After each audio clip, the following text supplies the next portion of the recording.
live in Aleppo. I did decide to leave my country because the war started and it's bombed my house. Before the war, we was living in very safe. My father, he was working, I was going to school. The life was normal. But when the war started, everything changed. In Syria, at least 5 people were killed and dozens wounded in rocket attacks on Saturday on the Christian neighborhood of Suleimania in Aleppo. Syrian state television... I was sleeping in my home. At 9 morning, I just be shocked that bombs came to the floor, 50th floor in the building, and all the building shake. Actually, in Syria was every day like shooting, every day bombing. You cannot go anywhere, you cannot go to study, you cannot go to work, you cannot go to anything.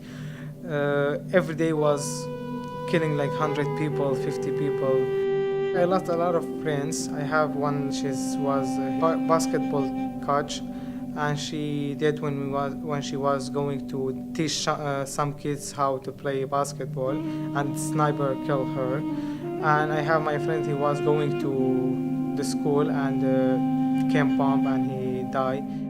I didn't have chance. I have to go out of Syria because I have to go to the military, and I don't want to go and fight and kill anyone. I want to live in a peace.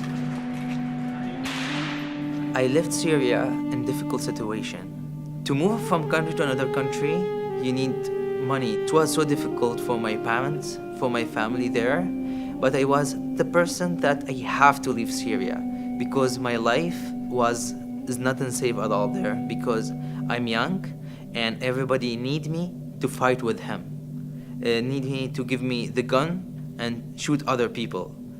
They were telling me stories about how they survived, how they escaped dangers through the checkpoints until they leave the country. We took a bus from the Aleppo to Damascus, me and my brother, and then we took a bus from the Damascus to Lebanon. From Lebanon, we took a ship to Turkey.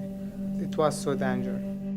The boat was, it's fit, I think 500, 400 people, but it was full for 1,000. These people, they experienced a traumatic situation.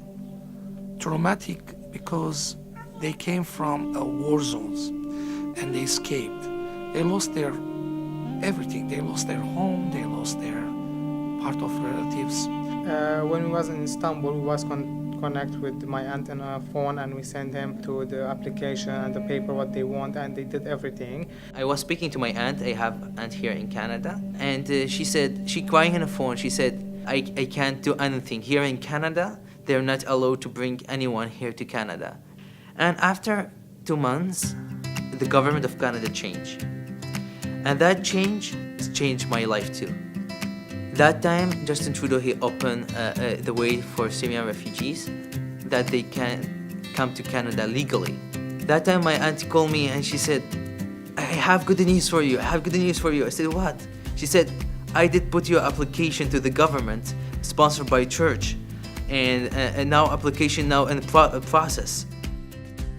I did receive the call from the Canadian Embassy that they let me know that my application is approved.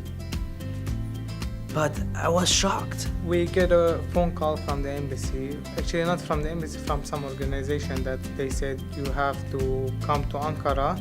I'm very happy. I was crying on the phone and speaking to the Canadian Embassy, and they said, don't worry, you are now in safe and your application was approved. The Syrian crisis has been one of the largest displacement of refugees in recent years. As such, we as an agency, the Durham Regional Police, have taken an active role in that integration and settlement for Syrians and newcomers. I think it's a great opportunity for us to be able to help our newcomers come integrate into Durham. I've had the opportunity to meet 2 Syrian young men who've come into Durham, and they're trying their best to integrate. And I think it's very important for us to see them just as we want people to see us. Trying to understand them. They were coming from a different culture, different backgrounds, And they didn't choose to come to this country as like planned way. It was not planned like what I did as immigrant. They didn't know the culture, they didn't know how they think. So our responsibility as a Canadians who are welcoming these refugees to understand.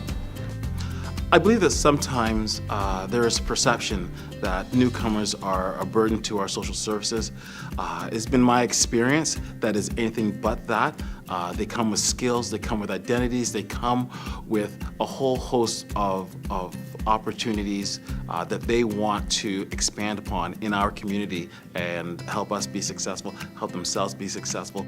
They are going to be I think an asset for future for this country, because not all of them general laborers know there are skillful people are in these refugees also. What we're doing here is bigger than ourselves, and it is important for us to make sure that we make those who are coming, newcomers especially, feel accepted. We will endeavor to connect with them, support them, see their success, and ultimately, you know, for the best case scenario would be that one of them would one day be part of this organization.